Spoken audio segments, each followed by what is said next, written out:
start as soon as I manage to mute the YouTube.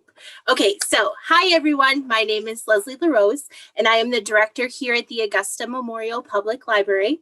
I am joined tonight by Stacy Brown, an associate here at the library, who you probably won't hear because she is shy, and our presenter, Stephen Ackerman.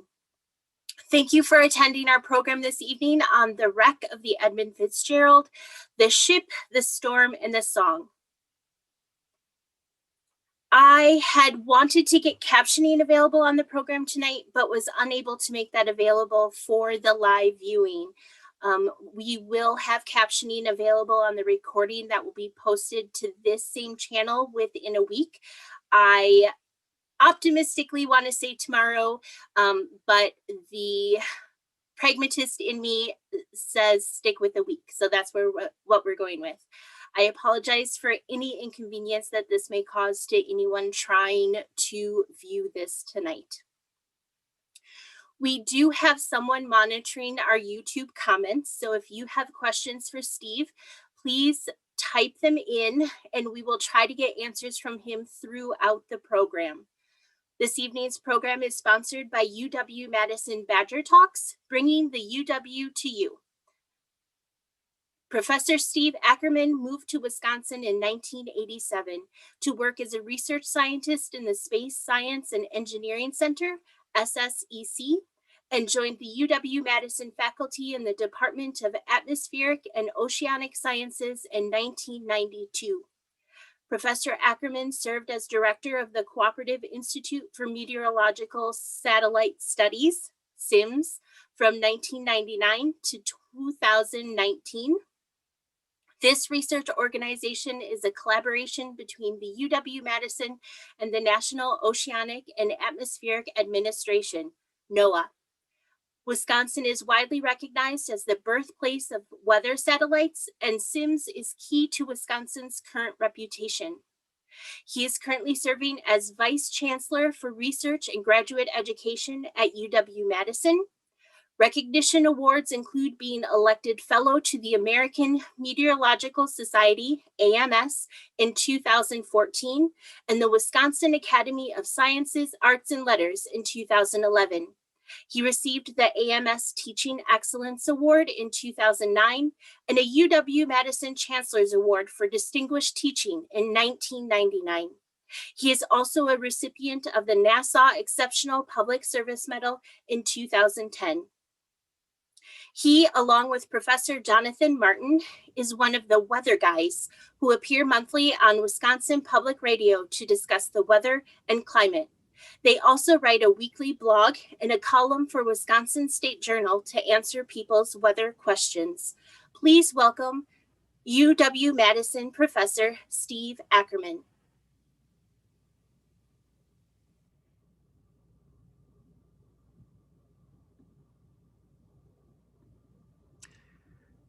So as I bring up my screen, I want to thank Augusta Memorial Library and the Badger Talks for sponsoring this event and getting it going.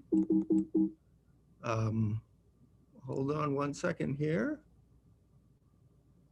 Why isn't that? We just tested this. Oh, there we go.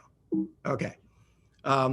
So yes, and we had certainly planned this a while ago, and and everyone had hoped to be doing this in person, but of course COVID-19 has gotten in the way, so we're going to try and do this virtually. Of course, this does give us a different opportunity to reach out to more people who perhaps couldn't have driven to the airport. So this legend of the sinking of the SS Edmund Fitzgerald remains a mystery and in some ways controversial of all the shipwrecks that have occurred on the Great Lakes. And in fact, in many other shipwrecks, I think it's only surpassed in popularity, if I can put it that way, with regard to the sinking of the Titanic. Part of that legend, of course, was immortalized by Gordon Lightfoot's song, The Wreck of the Edmund Fitzgerald. So what I would like to do in this talk today is first begin by talking a little bit about the ship, a little bit about the storm, and a little bit about the song, and then go over the fateful 3 days in which the storm sank the ship, and Gordon Lightfoot talked about in his song. So first, a little bit about the ship. On November 10th, as I think we all know by now, 1975, the Edmund Fitzgerald sank in Lake Superior. I think as we go through this, we'll find this to be a very interesting mystery and of great interest to hypothesize what might have happened. We don't really know what happened, so it's somewhat of a mystery, trying to put together the evidence to come up with a good story. I think it's also really important to remember that as we go through this exercise, that 29 lives were lost during this accident. And while it's mentally interesting to us to talk about what happened, this is certainly a very serious event to the families who lost those sailors. And it's important to respect that and to remember that and to keep that in mind as we go through the talk today, talking about the worst shipping disaster that occurred in the Great Lakes in 11 years during that time. The ship, the Fitzgerald, weighed a little bit more about the details, 13,000 tons. You can see it's 729 feet long. It could travel 16 miles per hour. It was a really big event when it was launched on June 7th, 1958. There were about 10,000 people who showed up to see that launching. And it quickly became labeled as the pride of the American side. The boat was named for the president of the Northwestern Mutual Life Insurance Company, whose grandfather and all 5 of his grandfather's brothers were Great Lake captains. It set numerous records in terms of what it was hauling. In 1964, it became the first ship on the Great Lakes to carry more than 1 million tons of ore through the Soo locks. And it did that by loading the cargo into watertight hatches on the top of the deck. And you can see that,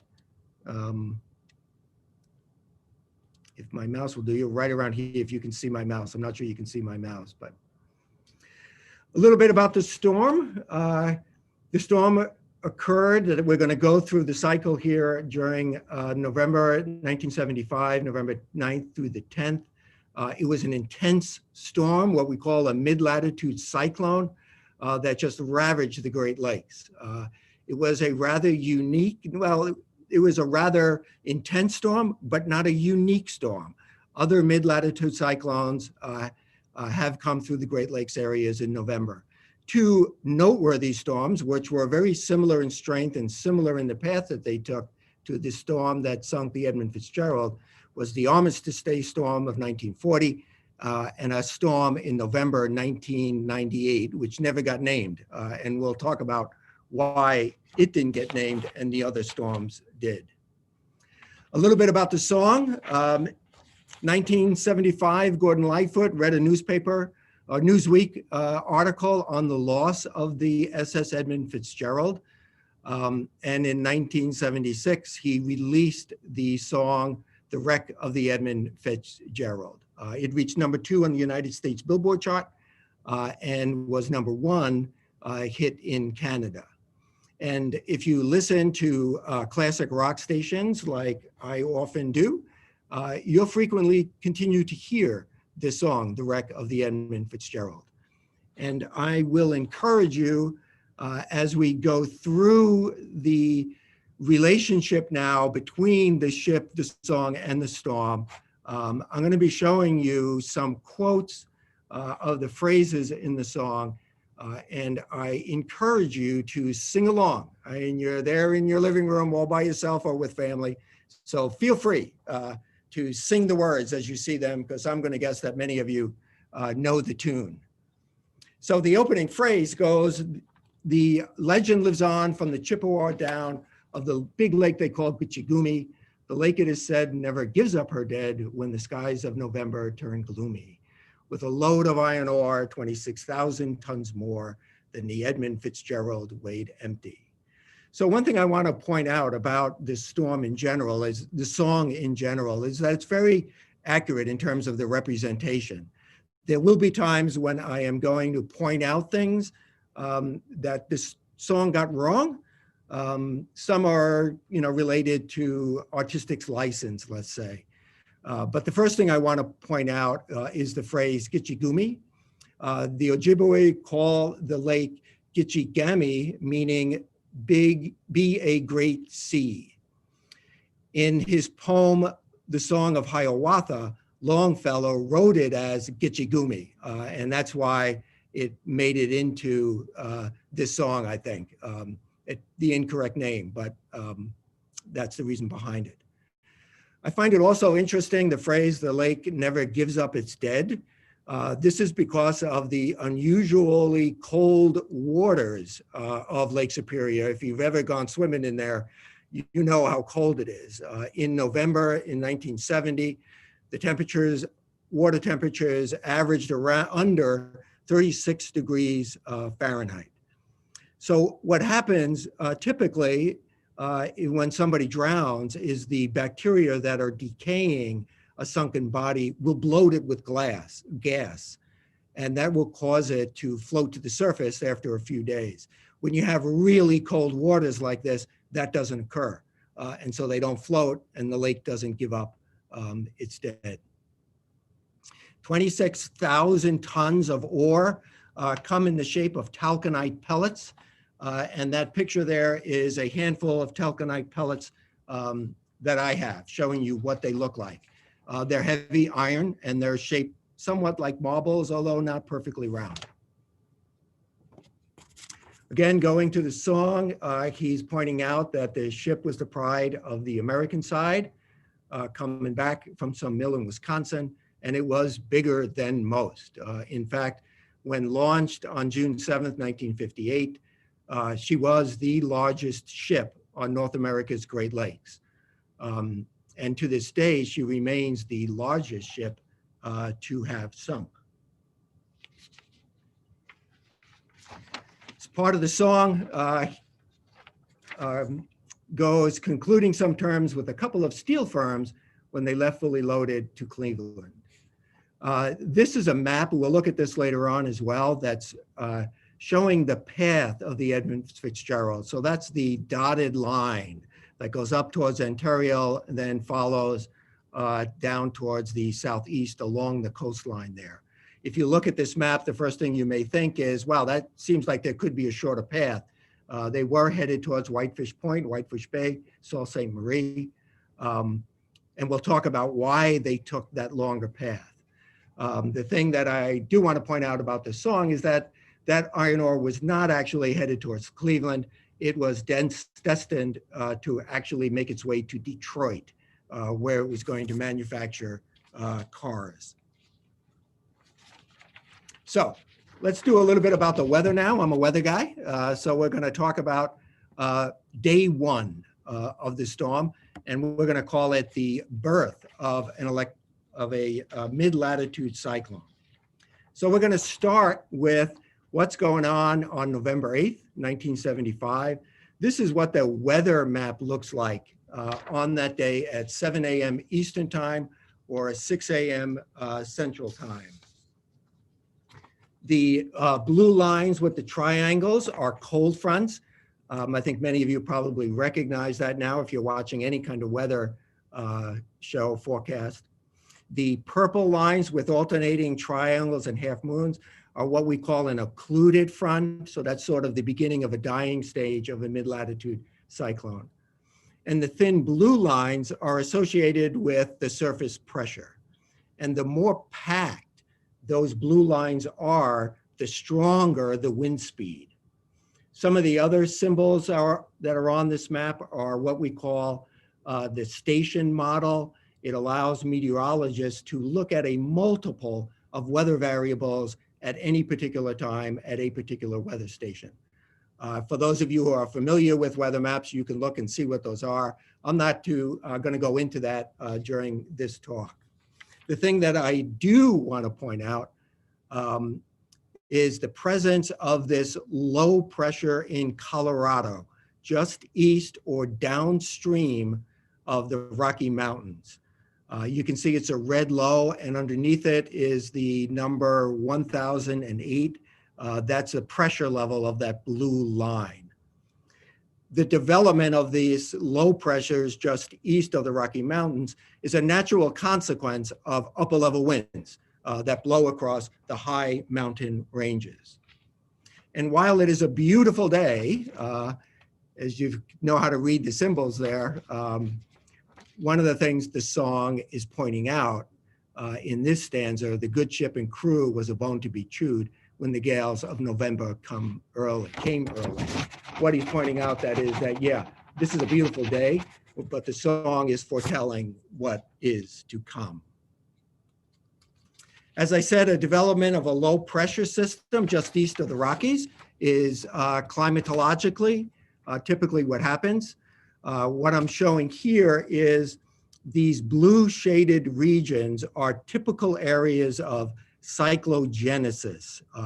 And what we mean by that is the development of these low pressure systems, these mid-latitude storms.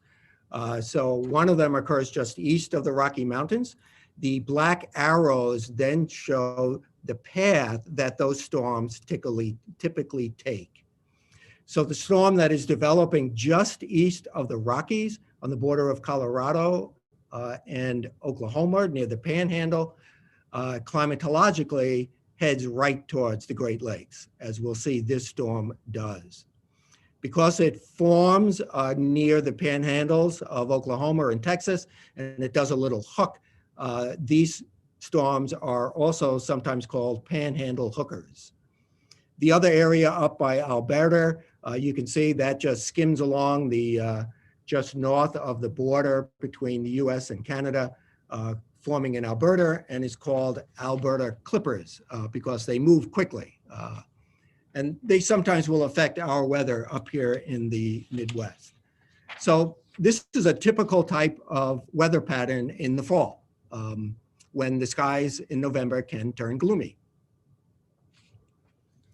Going to day 2 with the Fitz.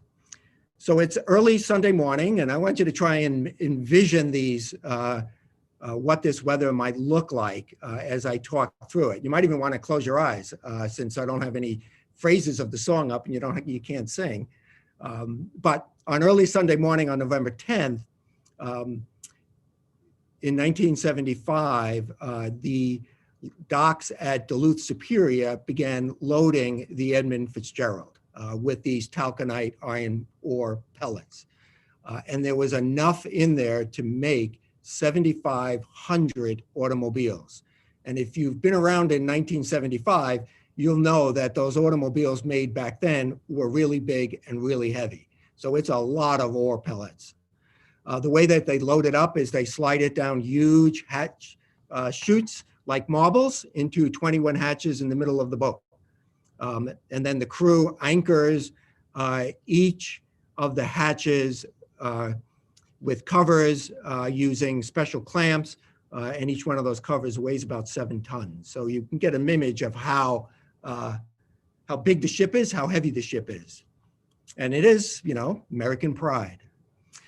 Shortly before 2 p.m. on November 9th, the Fitzgerald departs into the waters of Lake Superior. So it's ready to move, it's loaded up, ready to go on its trip. What does the weather look like?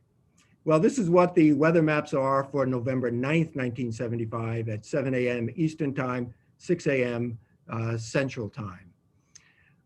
Again, same thin blue lines are pressure. The more packed they are, the higher the wind speed. The blue lines with triangles are cold fronts. And in this case now, we're seeing red lines with half moons, and those are warm fronts. And what we're seeing in particular on this weather map is that low pressure that was over by the corner of Colorado and the panhandles of Oklahoma and Texas has developed more. This system has gotten more organized. We have a very distinct cold front and a very distinct warm front. The low is now 999 millibars, so it's what we call it's deepening. The pressure is beginning to drop, and we have a very pronounced cold front. And it's on its way. If you're tracking the path, you can see those little red arrows pointing how it's moved. It's heading right for the Great Lakes, just like climatology would indicate. So, still on November 9th, 1975, along with the Fitzgerald, there's another ship that's carrying freight, the Anderson, and its captain, Bernie Cooper, will recall years later that this Sunday on November 9th was one of those very special days on Lake Superior, where just ripples on the water, sunny and warm for November in this part of the world. These two ships, the Anderson and the Fitzgerald, will travel together during this fateful cruise of the Fitzgerald in terms of its last journey. As was mentioned, Wisconsin is the birthplace of weather satellites, so I'm required to show you a weather satellite, not just because we're Wisconsin, but because it's really rare to find a satellite image around this time period. So this is a satellite image of what the weather system looked like on November 9th, 1975. 1975, the era of satellite meteorology was just beginning. I know today we're very common, we can bring it on our iPhones. That was certainly not the case in 1975. So this is a very rare satellite image. And it shows what was considered back then the classic structure of a developing mid-latitude cyclone. You can see the cold front, the blue line with triangles, with the warm front, the red line with the half moons. Where they intersect is where the low pressure is. Just behind the cold front is a dry slot. And if you look at the cloud patterns, they form a comma, essentially, where just in front of the dry slot and the cold front is the comma's tail, and up ahead is the comma's head up to the north. So this was as satellites began to give us big pictures of what was occurring in the atmosphere, getting to see the big cloud systems, and be able to characterize these and now look at a satellite image like this and realize that this was a developing storm on November 9th, 1975. Because satellites were just beginning and because radars were still in their infancy, as well as computer models, forecasts really required a lot of knowledge about what the atmosphere was happening, a very detailed analysis of the weather maps, often of which were surface observations of the weather as well as upper air measurements that were taken on balloons. So the forecast that was made by the National Weather Service on November 9th at 7 p.m., looking at this storm system, knowing what the climatology was, watching how it was developing, issued gale warnings for Lake Superior. And that meant 34 to 40 knot winds or 40 to 46 miles per hour. So very strong winds. The Northwest, the National Weather Service predicted that the winds would be east to northeasterly winds during the night, shifting to northwest to north by the afternoon of November 10th. As we go through this forecast and some of the changes that occur, I just want you to remember that these forecasts were made in 1975, 45 years ago. A lot has changed in 45 years, particularly with us understanding the weather better, how the atmosphere works. We have better observations, better computers, and better numerical wallows to do those predictions. Nonetheless, the forecast that was occurring during this time really wasn't that bad, although it did play a particular critical role in the path of the two ships, the Anderson and the Fitzgerald. At about 2 a.m. on November 10th, so staying with the weather here, the National Weather Service upgraded those gale warnings to a storm warning, which means winds are going to be 55 to 63 miles per hour, with a prediction of the northeast winds at 40 to 57 miles per hour, becoming northwesterly, 32 to 44 miles per hour. And they were predicting that the waves would be 8 to 15 feet high. So what they're seeing as the National Weather Service monitors the storm is that the storm is developing and intensifying. Around 2 a.m., the captains and the Anderson and the Fitzgerald discussed this threatening weather and decided to change their route to be more northerly direction along Ontario's North Shore. Why do this? Well, again, this is the path that they changed to. And the reason why they did that is that if the winds are going to be really strong and generating big winds and coming from the north, the northeast from that direction, then by getting closer to the shoreline, they're going to be better protected from the force of the winds. So the wind speed that we're going to measure at the surface is going to be a function of the surface type that it flows over, which will define the friction, which will slow the wind down. So over land where you have trees and forests, the wind will be slower than when the wind is blowing over open water. The friction will be much less. So by going in this more northern route, even though it took more time, it did protect them more from the winds that were being forecast. Back to the weather. So at 3 a.m. on November 10th, the winds were reported coming from the northeast at 42 knots.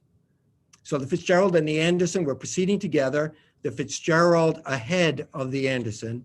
They had radio contact, they were talking, and the Anderson's radar was able to clearly locate the position of the Fitzgerald up ahead of it.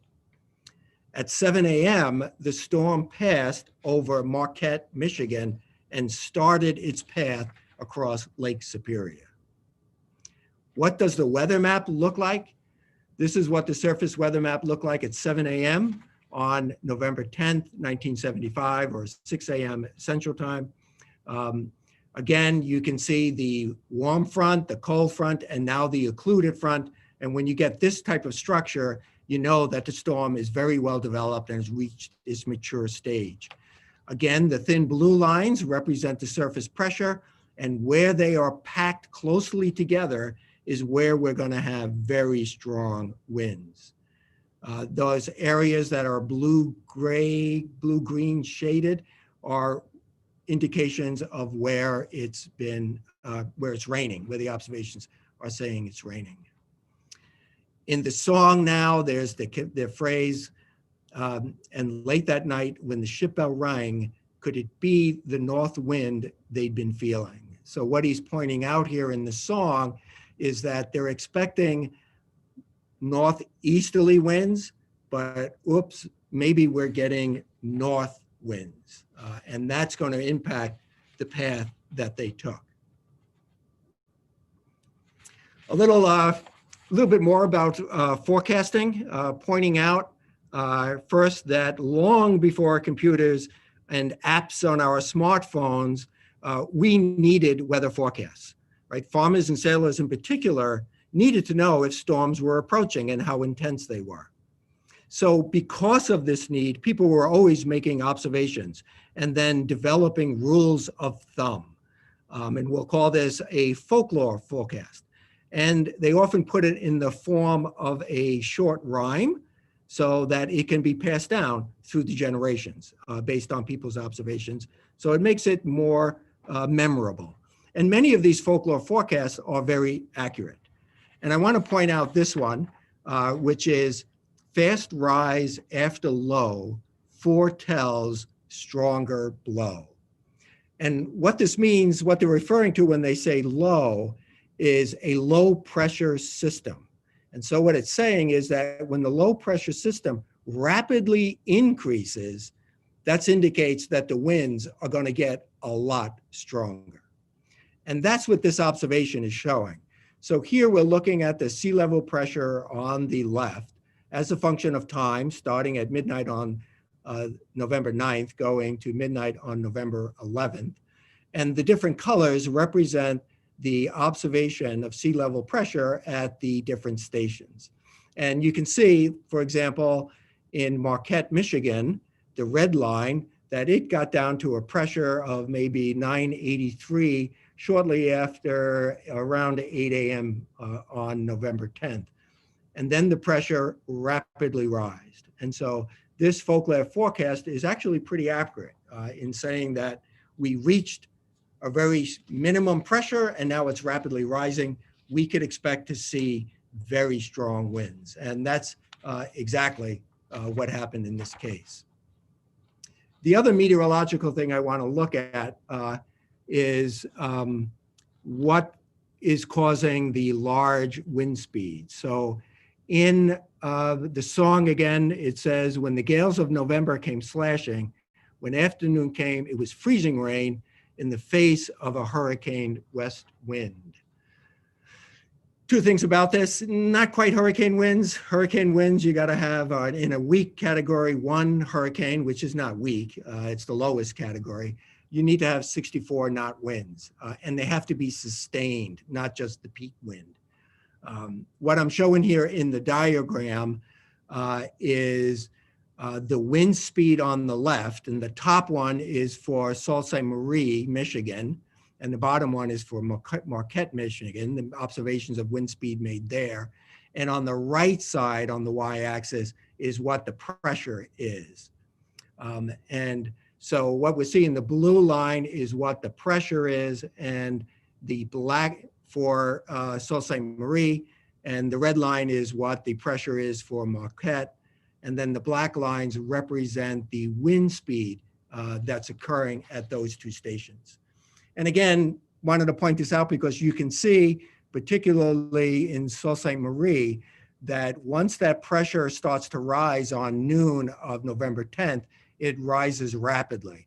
And that's accompanied by the strongest wind. The triangles are showing the maximum wind gust made at that particular time. So you can see the wind gusts are getting up to 62 knots or so. So it's pretty close to the hurricane forced winds.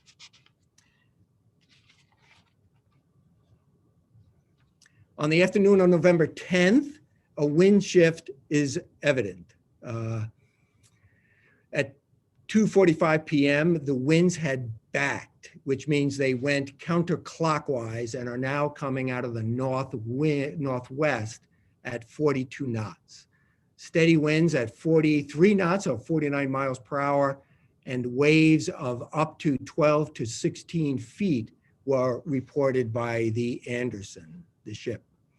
Around 3:30 p.m., the Fitzgerald contacted the Anderson and reported a fence rail down, 2 vents lost or damaged, and a list. And a list means that it's tilted. It's not running, the boat is not running flat.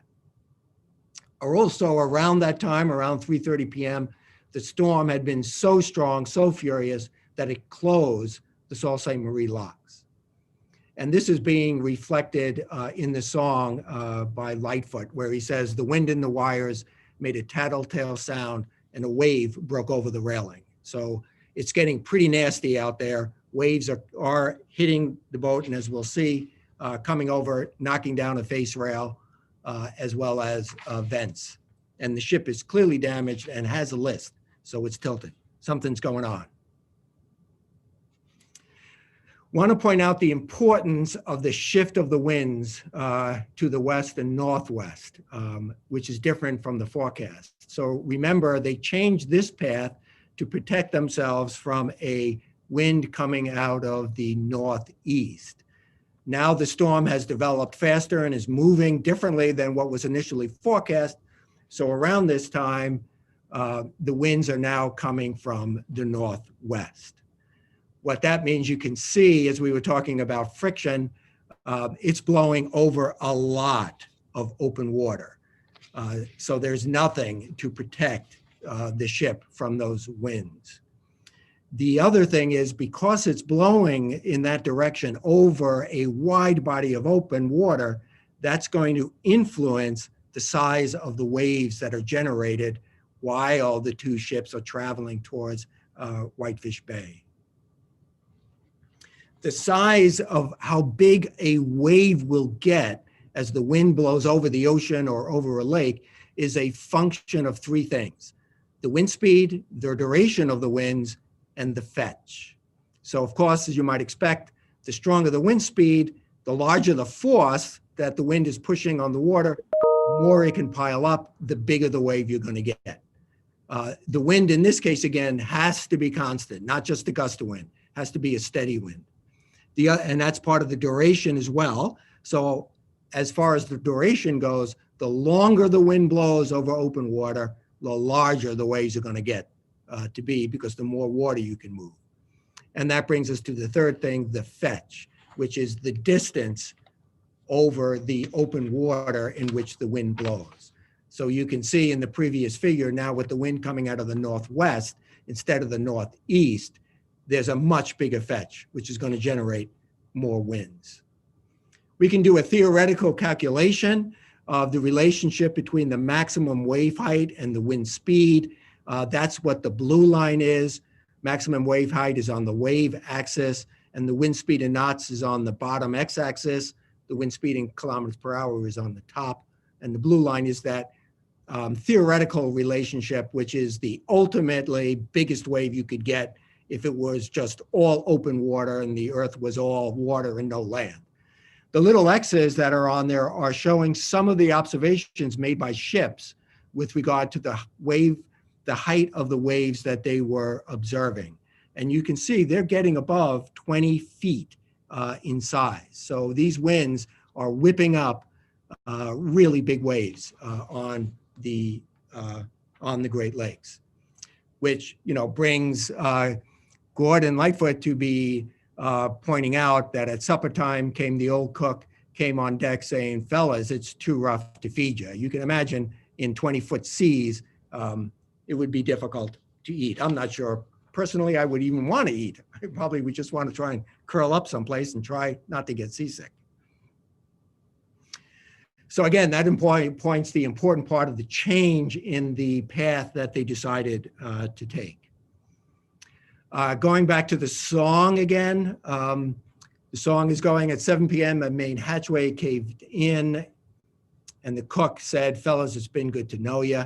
The captain wired in. He had water coming in, and the good ship and crew was in peril.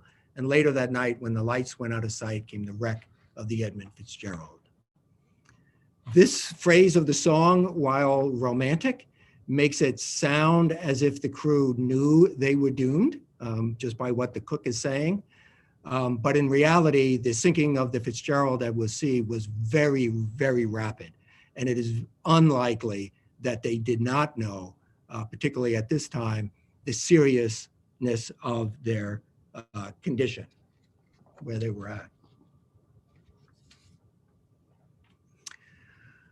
I want to point out this phrase, at 7 p.m., a main hatchway caved in. He said, "Fellas, it's been good to know you." Know ya.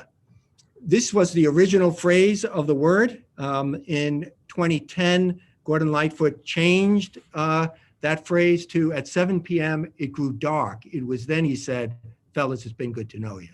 So when he wrote the song in 1976, the National Transportation Safety Board was saying that it was hatchway leakage where the water was getting in to the boat.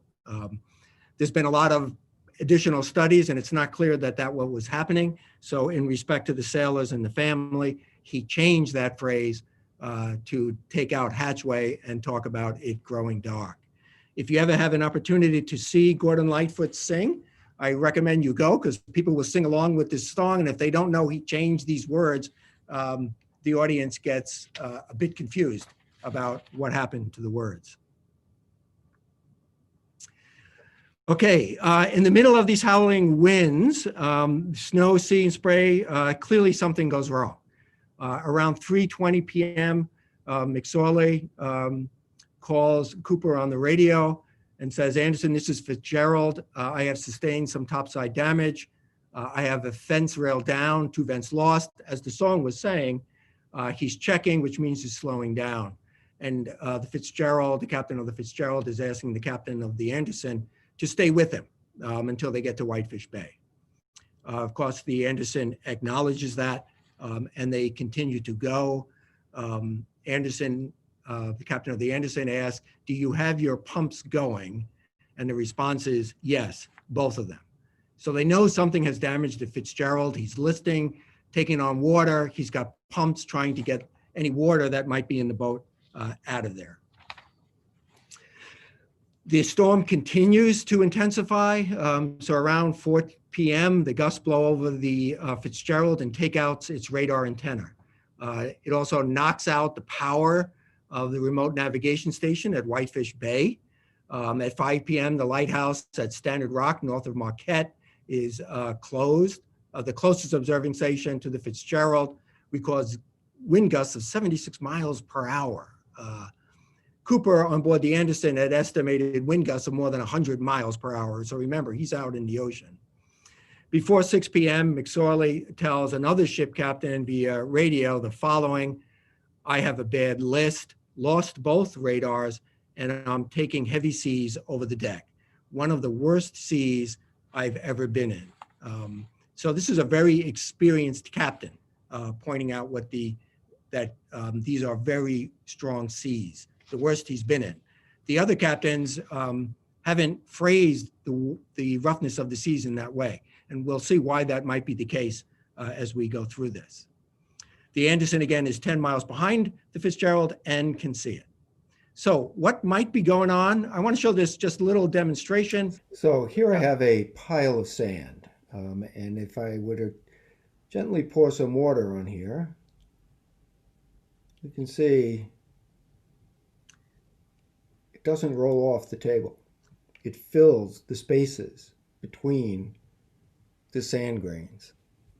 So you can see that, just in case the sound didn't come through, that as water comes in, it doesn't spill out because it just fills out the spaces between the sand grains. And we'll see, this is going to be a similar thing that happens with the talconite pellets. When you load them up, there's a lot of airspace in there as well.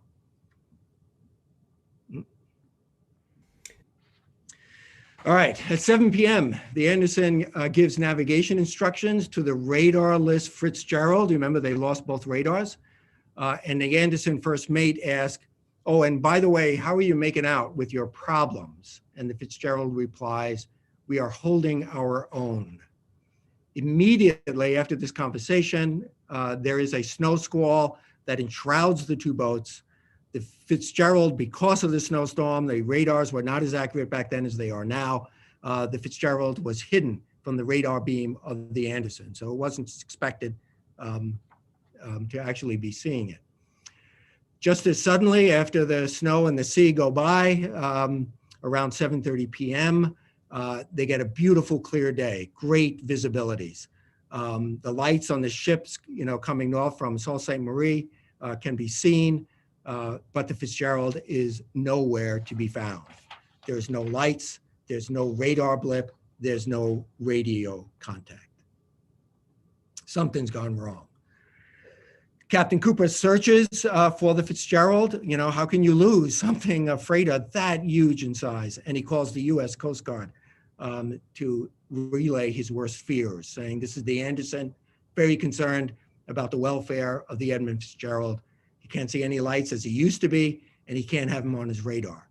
He just hoped that they didn't take a nosedive. The Fitzgerald at this time is gone, and it took only a few minutes for it to go down or to lose contact. The conditions of their boat, lifeboats that were recovered certainly suggest that the ship went down fast and that there were no attempts made to leave the ship. Indeed, after the wreck, a severely damaged lifeboat was found, and you can see that it was just ripped away. There was no real attempt to launch the lifeboats. Also, there were no distress signals ever issued either.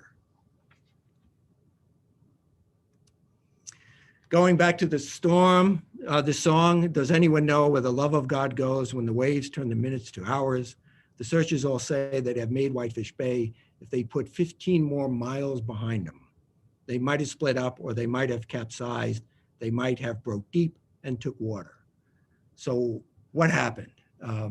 Again, there's a lot of theories about what happened and what went on, and I'll give you my speculation on this in a minute. There was a report, as there are with all accidents, a marine casualty report that came out by the U.S. Coast Guard, Marine Board of Investigations, looking at what happened back then. The report suggests that it was taking on water at some point, and it plunged headfirst into a large wave and sank abruptly. Again, there's been a lot of theories of how it was taken on water. I think people generally agree to that. One is that there was a problem of the hatch covers, as was initially thought, and what Gordon Lightfoot had in his song and then took out. There was also suggestions that maybe there was some bottoming out or grounding around 6 Fathom Shoal. I think that's generally been shown, but probably not to be the case. There was also questions about stress fractures in the ship, or if something hit the ship that was floating in the water, or there may have been a rogue wave. There's also initially theories of aliens coming down and plucking them away. So there are a lot of different theories of what caused the weather. To me, it's pretty obvious. What caused the destruction was the weather, which sank the ship. So let's look at now what might have happened. And I'm going to begin this by, again, showing a different demonstration. So here I've taken a bunch of those talconite pellets and put them on this board. And let's see what happens. So here's my little demonstration. On this plank here, I have a bunch of little handful of talconite pellets.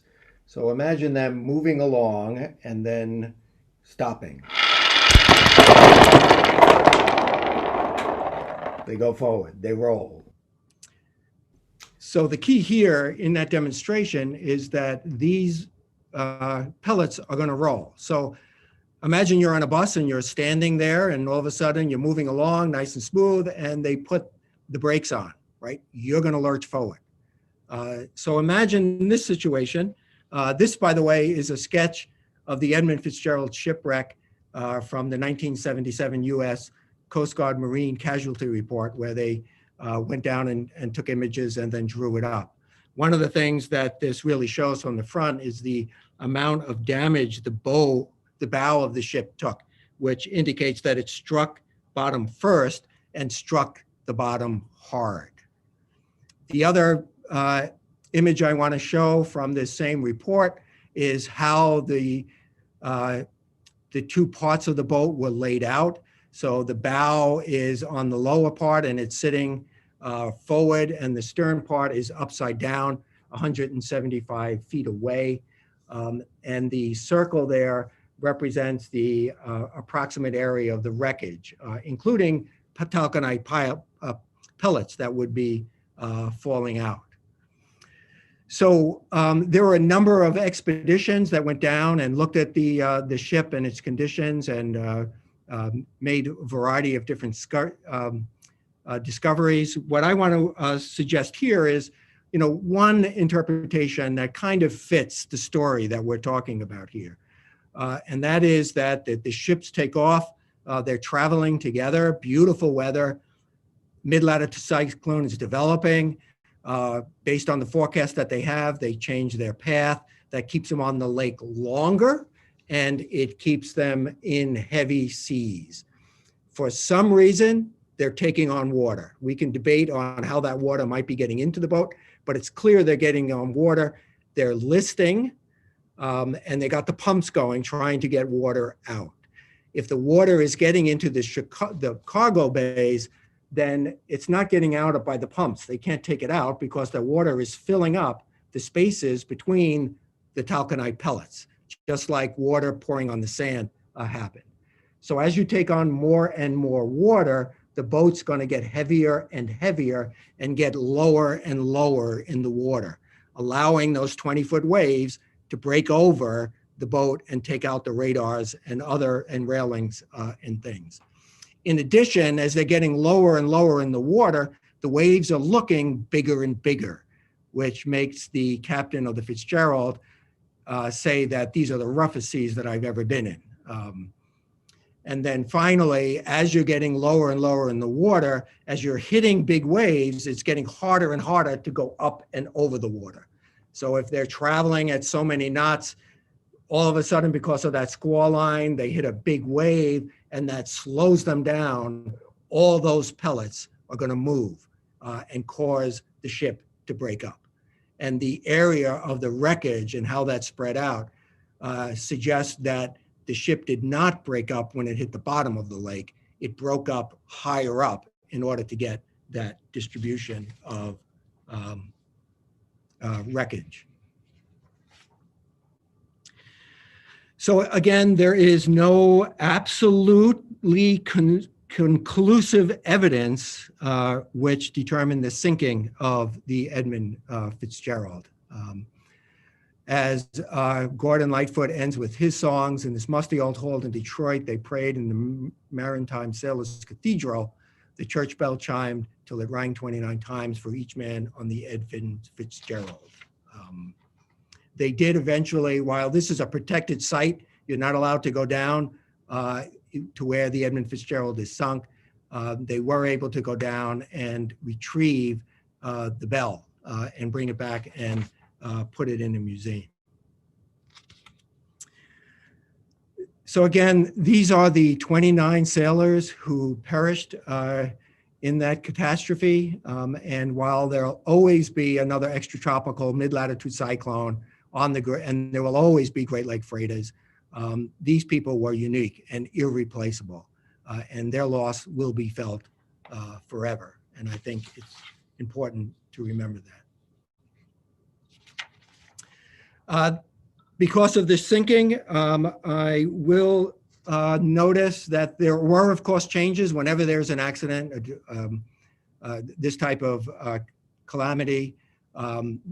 Investigations go on, and they have changed some of the regulations on the shipping, which included mandatory survival suits, depth finders, increased freeboards, more inspections, et cetera. I talked a little bit earlier about two other storms that were also very popular around this time, around November 10th, 11th, 9th through the 11th. I think many of you, at least if you're as old as I am, remember these videos of Galloping Gertie.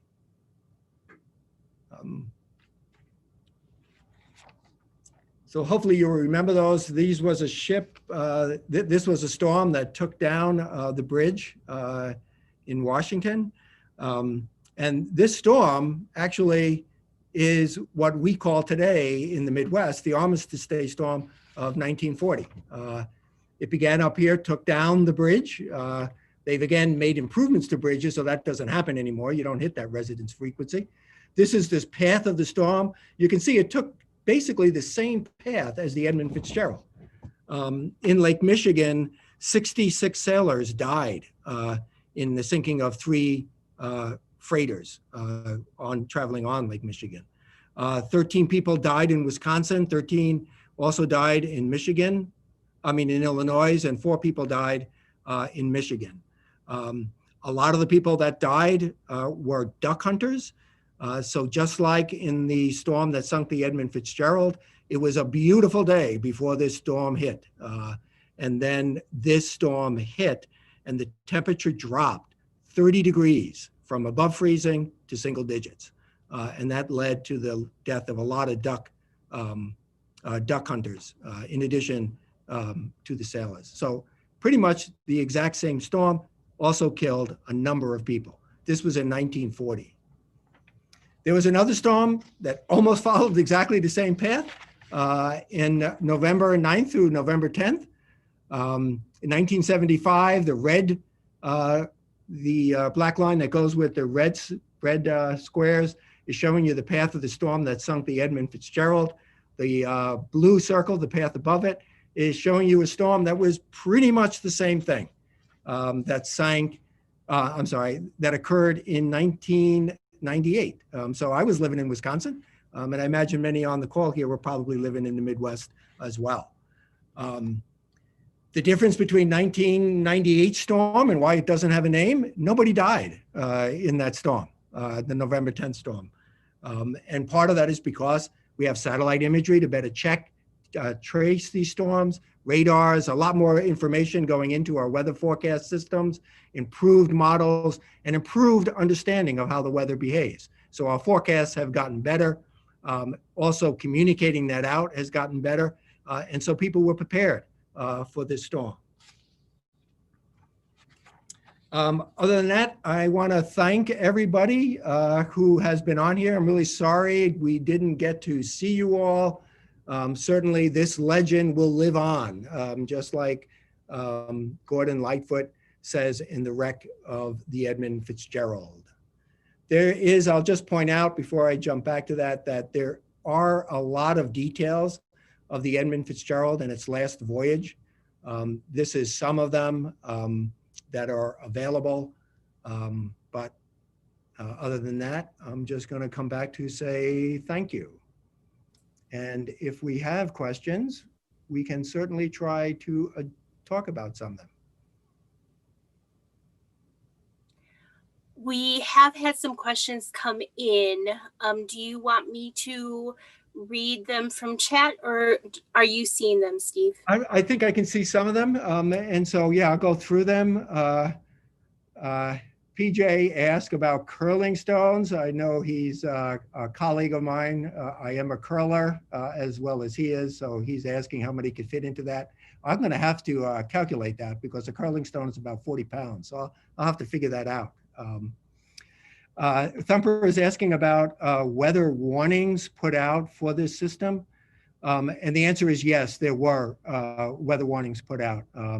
And as the forecast got better, as the storm developed, the National Weather Service changed those warnings from gale force wind, to like gale force wind to storm type winds. Somebody points out about a storm in 1909 that was also considered a cyclone. And Deanne also points out this book of November's Fury, which talks about another Great Lake storm. And yeah, there are a number of sinking storms that sunk freighters on the various Great Lakes. And a lot of them have occurred during November.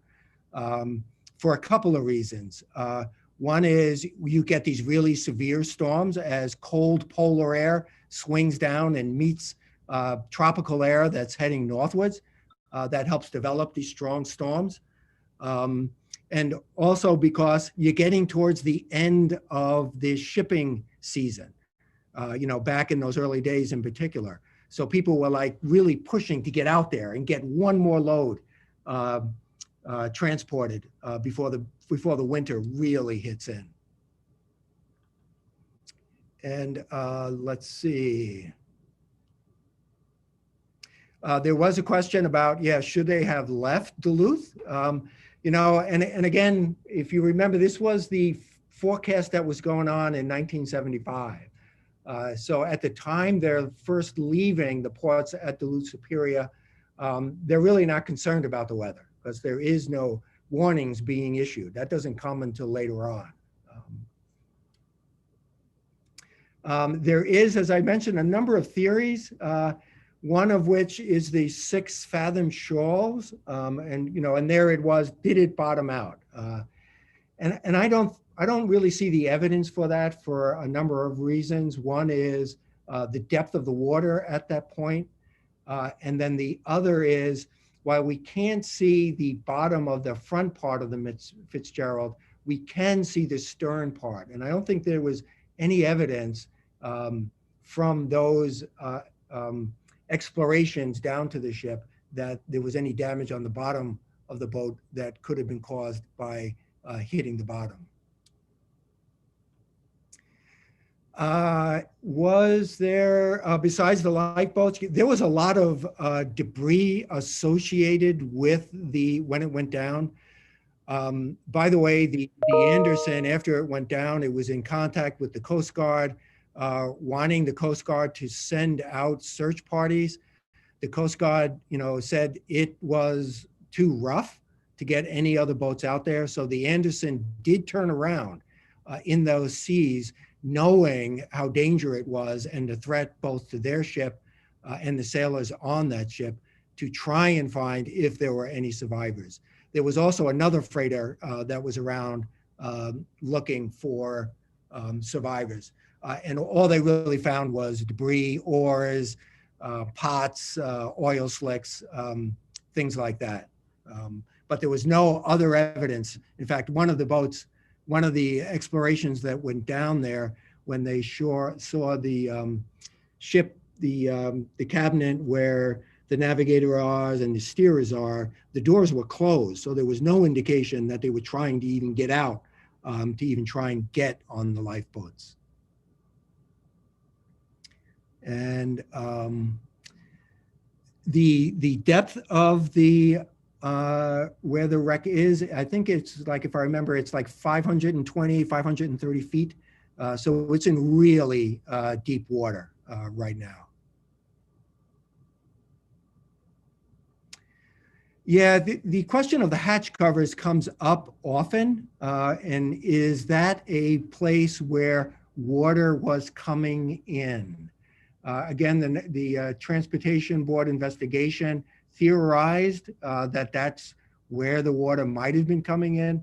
But again, there's no direct evidence that that was actually happening. And those hatch covers were 7 tons, so they really are heavy.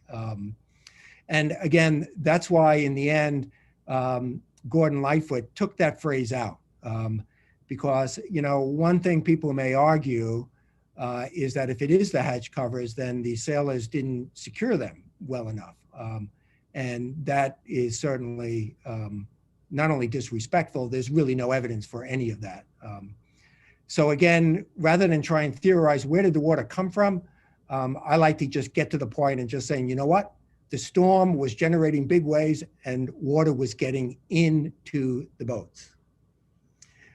There were no sailors ever recovered. Somebody had asked that question. Lori had asked that question. On one of the expeditions, I think it was the last one, they did at the bottom of the boat find a body of a sailor. Didn't have a life jacket on or anything. So again, an indication that they didn't really know what was going on, and that's how fast they went down. But other than that, there have been no recovery of, or viewing of any sailors. Paul asked about depth finders. They did not have depth finders back then. But again, now they're required, ships are now required to have that.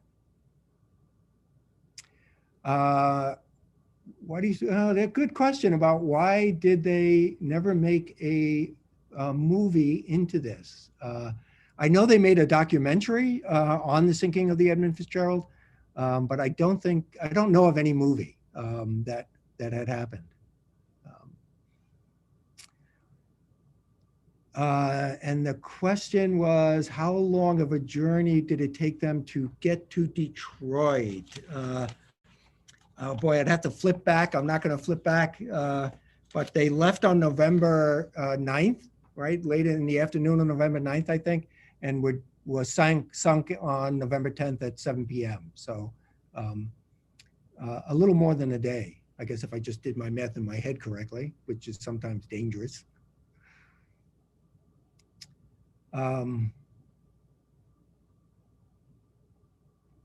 Oh yeah, Chris is pointing out that actually the body that they did see in 1994 explanation did have a life jacket, did have a life vest on.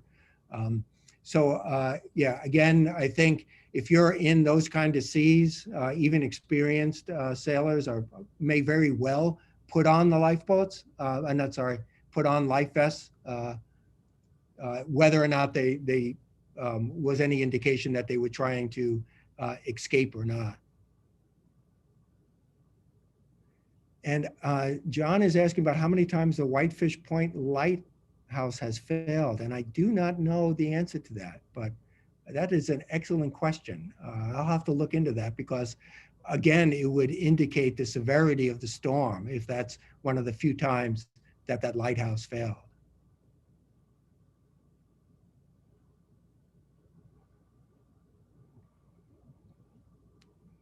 And Paul Hemley is talking about his uncle who had worked on ore boats, and the difficulty in securing the hatch covers. So, that's one of the things I really miss about not being able to do this face to face, is that a number of times people who have family who either worked on boats like the Fitzgerald or had connections to it would come and tell their stories. And I always found those really, really interesting. Kendra is asking how many other meta freighters have been lost on the Great Lakes. I don't know the exact number. The Fitzgerald was certainly the biggest. And I don't really remember off the top of my head. There were, I think as I said earlier, prior to the sinking of the Edmund Fitzgerald, there wasn't another big sinking, and you'd have to go back 11 years before you found another ship that had gone down. But certainly in the 1800s and early 1900s, there were a number of ships going down, some of them very famous, even though they are not meta freighters. There's a popular story about the Christmas tree schooner that also was taken down by a ship. And again, that's not a meta freighter, but again, one of many ships that was sunk by the weather. You don't find many ships sinking on really beautiful days. It's the weather that brings the ships down.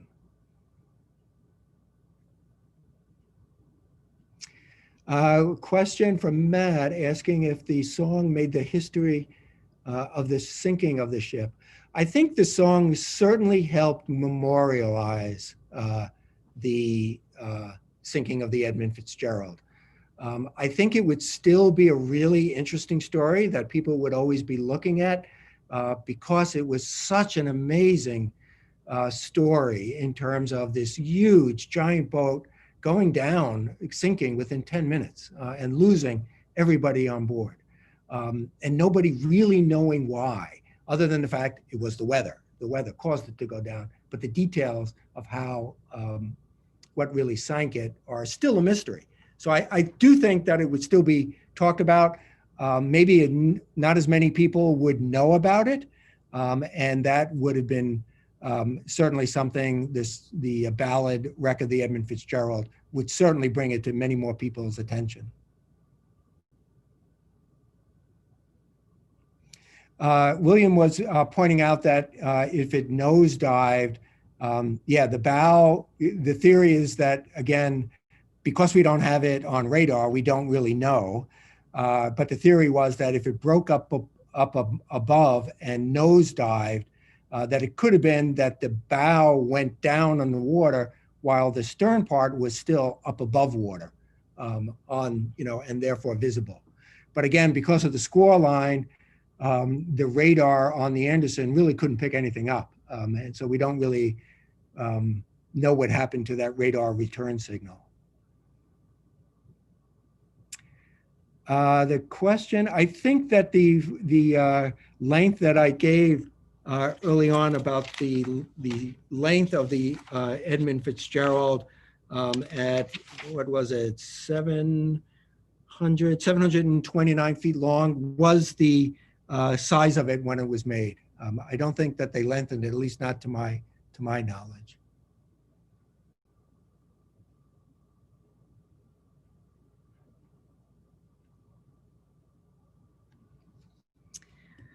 Well,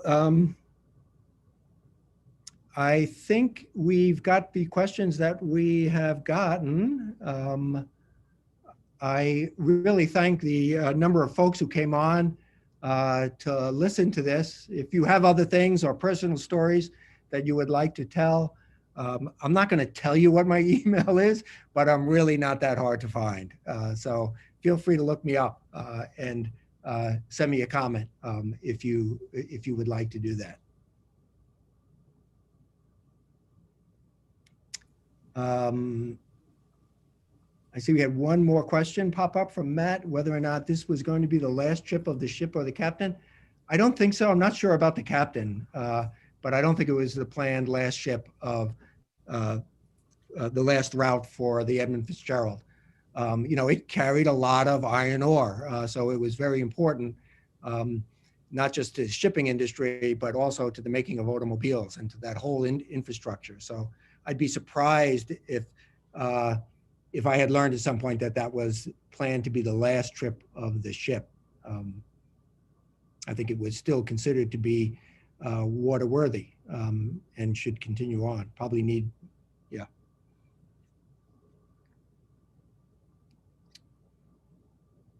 Okay, I am going to stop sharing my screen, I think, and maybe turn it back to you all at the Augusta Memorial Library. Again, I would like to thank those folks for hosting this. I see I got a message that there are so many questions that you can't keep up with them. So what happens is we see the things pop up on how you're seeing it, and then they have to be moved over to a chat window where I can see them. But other than that,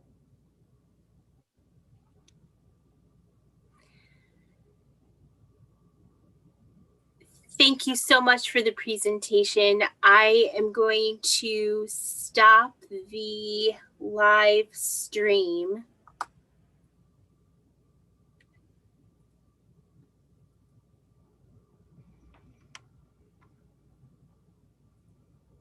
Okay, I think we are done. okay. Oh yeah, I can see now there are a bunch of questions. For some reason oh no, never mind. Yeah, that's not the questions. All right, well, thank you. Went a little bit longer, but that's okay. They were engaged, so that is exactly what we want to happen, right? I do have to say, yeah. I was late on hitting record. Ah, okay.